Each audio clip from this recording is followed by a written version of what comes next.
নমস্কার, welcome to Shampa's kitchen. Shampa রান্নাঘরে আপনাদের সকলকে স্বাগত জানাই। সকলকে জানাই মেরি ক্রিসমাস। আর এই মেরি ক্রিসমাস উপলক্ষে আজকের রেসিপি হলো easy instant Christmas fruit cake recipe. বড়দিন মানেই তো কেক, আর কেক ছাড়া বড়দিন কিন্তু একদমই ভাবা যায় না। তাই আজকে সহজ একটা কেক রেসিপি নিয়ে আমি হাজির হয়েছি, যেটা আমরা তৈরি করব eggless, without oven, without soaking, এমনকি উইদাউট কেক টিন। এই রেসিপিটা ভালো লাগলে ছোট্ট করে একটা লাইক এবং সকলের সঙ্গে শেয়ার করবেন। আর এমনই সহজ সহজ রেসিপির আপডেট রেগুলার পাওয়ার জন্য এক্ষুনি আমার চ্যানেলকে সাবস্ক্রাইব করে নিন। তাহলে চলুন তৈরি করে ফেলি দারুণ টেস্টি এই ইজি ইনস্ট্যান্ট ক্রিসমাস ফ্রুট কেকটা। এই কেকটা তৈরি করার জন্য সবার প্রথমে আমাদের যেটা করতে হবে, আমাদেরকে বাটার মিল্ক তৈরি করতে হবে।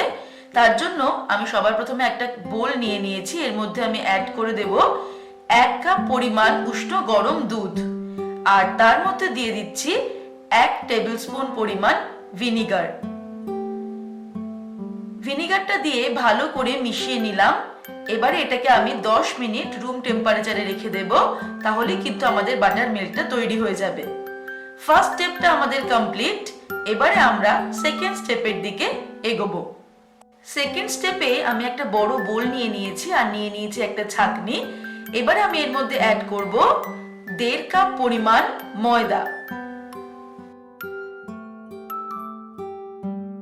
দিয়ে দেব 1 teaspoon baking powder, half teaspoon baking soda, 1 tablespoon cocoa powder, আর দিয়ে দিচ্ছি half teaspoon nutmeg powder, 1/4 teaspoon আমি দিয়ে দিচ্ছি সিনামন পাউডার বা দারচিনির গুঁড়ো, এলাচ গুঁড়ো বা কার্ডামম পাউডার দিয়ে দিচ্ছি 1/4 টিস্পুন, আর দিয়ে দিচ্ছি 1/4 টিস্পুন নুন। আপনারা কিন্তু নিজেদের স্বাদ অনুসারে নুনটা দেবেন। এবারে সব উপকরণগুলো আমি ভালো করে মিশিয়ে নেব আর ছেঁকে নেব। মিশ্রণটাকে চেলে নেওয়ার পর এবারে আমি একটু ভালো করে মিশিয়ে নিচ্ছি। তারপর আমরা চলে যাব 3 নম্বর স্টেপে। 3 নম্বর স্টেপে আমি এই ময়দার মিশ্রণে কিছু ড্রাই ফ্রুটস অ্যাড করছি। প্রথমেই দিচ্ছি ব্ল্যাক রেজিনস 1 মুঠো, ড্রাই কিশমিশ 1 মুঠো, ড্রাই খেজুর 1 মুঠো, ব্ল্যাক কারেন্ট অল্প পরিমাণ, ড্রাই বেরিজ 1 মুঠো, আর দিয়ে দিচ্ছি কাজু বাদাম কুচানো 1 মুঠো। এবারে ড্রাই ফ্রুটস গুলো আমি ময়দার মিশ্রণের সঙ্গে মিশিয়ে নিচ্ছি। আপনারা কিন্তু নিজেদের ইচ্ছা অনুযায়ী ড্রাই ফ্রুটস অ্যাড করবেন। ড্রাই ফ্রুটস গুলো কিন্তু সোক করার কোনো দরকার নেই অ্যালকোহলে। আর দেখছেন তো কত সহজ এই রেসিপিটা। এবারে আমরা 4 নম্বর স্টেপে চলে যাব। এবারে 4 নম্বর স্টেপে আমি একটা বড় বোল নিয়ে নিয়েছি। তার মধ্যে দিয়ে দিচ্ছি হাফ কাপ পরিমাণ মেল্টেড বাটার, এটা 100 গ্রাম বাটার আছে, আর দিয়ে দেব 1 কাপ পরিমাণ আমি ব্রাউন সুগার। আপনারা চাইলে পাউডার সুগারও দিতে পারেন, আর আপনাদের নিজেদের স্বাদ অনুসারে কিন্তু চিনিটা অ্যাড করবেন। হাফ টিস্পুন ভ্যানিলা এসেন্স দিয়ে দিলাম। এবারে একটা হুইস্ক নিয়ে আমি ভালো করে এটা মিশিয়ে নেব। ইলেকট্রিক বিটারের কিন্তু দরকার নেই, আর খুব বেশি বিট করারও দরকার নেই। এবারে এর মধ্যে দিয়ে দেব হাফ কাপ পরিমাণ বাটার মিল্ক, যেটা আমরা প্রথমেই তৈরি করে নিয়েছি। ভালো করে একটু মিশিয়ে নেব। এবারে এই মিশ্রণটার মধ্যে আমি ময়দার মিশ্রণটা অল্প অল্প করে অ্যাড করব। একবারে কিন্তু সম্পূর্ণটা অ্যাড করব না, অল্প অল্প করে 2বারে 3বারে অ্যাড করে ভালো করে মিশিয়ে নেব। আর এই উইক্সটা আমি সরিয়ে দিলাম। একটা স্প্যাচুলা দিয়ে কিন্তু অল্প অল্প করে আমাদের মিশিয়ে নিতে হবে। আপনারা দেখছেন তো যে আমি ডিম ছাড়া, ওভেন ছাড়া, আর এমনকি কেক টিনও আমি এই কেকটা তৈরিতে ব্যবহার করব না। অনেক সহজে একদম সাধারণভাবে কেকটা তৈরি করছি, যেটা কিন্তু আপনারা সহজেই বাড়িতে তৈরি করতে পারবেন। আর এই কেক রেসিপিটা ছাড়াও আরো অনেক ভালো ভালো কেক রেসিপি আমার চ্যানেলে আছে, আপনারা সেটা দেখতে পারেন। এমনকি ইউটিউবে গিয়ে যদি আপনারা সার্চ করেন cake recipes by Shampa's kitchen, তাহলে কিন্তু সবকটা কেকের রেসিপি আপনারা এক জায়গাতে পেয়ে যাবেন। অবশ্যই আপনারা দেখে নিন। আর এই কেকটা কিন্তু ভীষণই সহজ, ভীষণই সোজা। আপনারা দেখতে থাকুন, তাহলে বুঝতে পারবেন। এবারে বাকি মিশ্রণটাও আমি এর মধ্যে দিয়ে দিলাম। আর আমি বাকি হাফ কাপ বাটার মিল্কটাও এর মধ্যে দিয়ে দিলাম। এবারে ভালো করে মিশিয়ে নেব। একটা কথা বলি, আমি যে সমস্ত ড্রাই ফ্রুটস গুলো ব্যবহার করেছি সেগুলোই যে ব্যবহার করতে হবে তা নয়, আপনারা কিন্তু নিজেদের ইচ্ছে মতো আর ইচ্ছে মতো পরিমাণে ড্রাই ফ্রুটস ব্যবহার করবেন এই কেকটাতে। এই কেকটা কিন্তু ভীষণই সহজ, আর এটা তৈরি করার জন্য কিন্তু আগে থেকে কোনো প্ল্যানিং করতে হবে না। আপনারা কিন্তু এটা হঠাৎ করেই তৈরি করে ফেলতে পারেন। আর এই দেখলেন তো যে এগুলো কিন্তু ড্রাই ফ্রুটস গুলো সোক করতে হচ্ছে না, সুতরাং আপনি যখন চাইবেন তখনই এগুলো তৈরি করতে পারবেন। ফাইনালি এর মধ্যে আমি এক মুঠো টুটি ফুটি অ্যাড করে দিচ্ছি, তারপর আবার একটু ভালো করে মিশিয়ে নেব।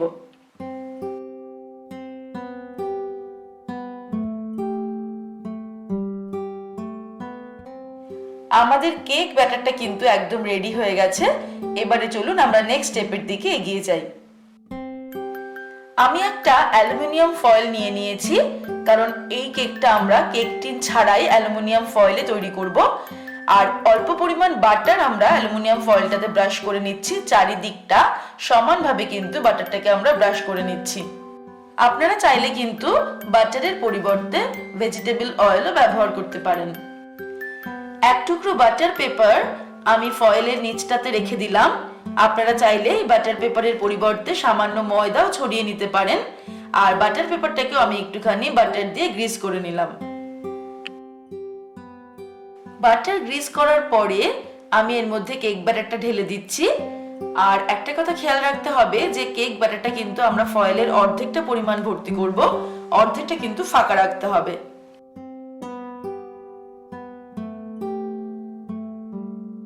কেক ব্যাটারটা ঢেলে নেওয়ার পর এবারে একটা স্পুন দিয়ে আমি কর্নার গুলো একটুখানি স্প্রেড করে দিচ্ছি।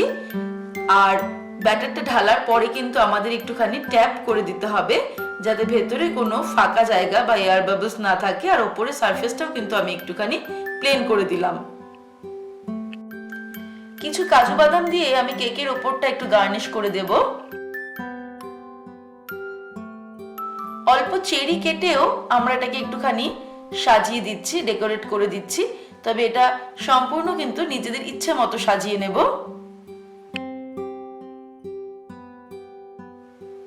একটা কড়াইতে বেশ কিছুটা পরিমাণ নুন নিচে ছড়িয়ে দিয়ে তার উপর একটা লোহা স্ট্যান্ড রেখে আমি প্রিহিট করেছি 10 মিনিট। এটা কিন্তু মিডিয়াম লো ফ্লেমে প্রিহিট করেছি। এবারে আমি এই ফয়েলটাকে এর মধ্যে আস্তে করে বসিয়ে দেব, তারপর ঢাকা দিয়ে দেব। ঢাকা দিয়ে এটাকে হতে দেব 40 মিনিট। মিডিয়াম টু লো ফ্লেমে আমাদের বেক করতে হবে। 40 মিনিট পরে আমরা এটাকে চেক করব। 40 মিনিট পর যদি আমরা দেখি যে কেকটা তখনও হয়নি, তাহলে কিন্তু চিন্তার কোনো কারণ নেই। সেক্ষেত্রে আরো 5 মিনিট করে করে আমাদের বেক করতে হবে আর চেক করতে থাকতে হবে, তাহলেই কিন্তু ওটা হয়ে যাবে। 40 মিনিট হয়ে গেছে, এবারে আমরা চেক করে দেখব। আমি একটা কাঠি নিয়ে নিলাম, আপনারা কিন্তু টুথপিকও নিতে পারেন। প্রথমে কাঠিটাকে আমি কেকের মাঝখানে একবার ঢুকিয়ে দেখব। কাঠিটা কিন্তু একদম পরিষ্কার বেরিয়েছে। আবার আমি কেকের সাইডে একবার ঢোকাচ্ছি। এক্ষেত্রেও কাঠিটা একদম পরিষ্কার, অর্থাৎ কেকটা কিন্তু আমাদের একদম তৈরি হয়ে গেছে, একদম রেডি। আমি ওভেনটাকে অফ করে দিলাম। এবারে আমরা একটু ওয়েট করব, কেকটাকে ঠান্ডা হতে দেব, তারপর আমরা কেকটাকে ডিমোল্ড করব। কেকটা একটু ঠান্ডা হলে চলুন এটাকে এবার আমরা ডিমোল্ড করে ফেলি। যেহেতু এটা কেকটি নয়, ফয়েল, এটা কিন্তু ভীষণই সহজ। একটা ছুরি নিয়ে আমি চারিদিকটা একটুখানি ছাড়িয়ে নিলাম। প্রথমে খুব সামান্য ছাড়াতে হবে, তাহলে কিন্তু আমাদের কেকটা একদম ইজিলি বেরিয়ে আসবে। দেখুন, ছুরি দিয়ে ছাড়ানোর পর হাত দিয়ে ফয়েলটাকে সামান্য একটু ছড়িয়ে নিয়েই আমরা কেকটা খুব ইজিলি এখান থেকে বের করে ফেলতে পারবো। এই দেখুন কেকটা কত সহজে আমি বার করেছি, আর এটা কত সুন্দর তৈরি হয়েছে। আমাদের ইনস্ট্যান্ট ফ্রুট কেক কিন্তু একদম রেডি টু সার্ভ। তৈরি হয়ে গেছে আমাদের আজকের বড়দিনের special instant fruit cake recipe, যেটা আমি without egg, without oven, without cake tin, এমনকি উইদাউট ফ্রুটগুলো সোকিং ছাড়াই কিন্তু তৈরি করলাম। আপনারা দেখলেন কত সহজে এটা তৈরি করলাম। এটা খুবই কম সময় লাগে, আগে থেকে কোনো প্ল্যানিংই লাগে না। আমার রেসিপিটা ভালো লাগলে ছোট্ট করে একটা লাইক এবং সকলের সঙ্গে শেয়ার করার অনুরোধ রইল। আর এরকমই দারুণ দারুণ সহজ সহজ রেসিপি নিত্য নতুন আপডেট পাওয়ার জন্য এক্ষুনি আমার চ্যানেলটাকে সাবস্ক্রাইব করে নিন। ভালো থাকবেন, সুস্থ থাকবেন। আমি আবার হাজির হব নতুন নতুন রেসিপি নিয়ে। সবাইকে জানাই মেরি ক্রিসমাস, নমস্কার।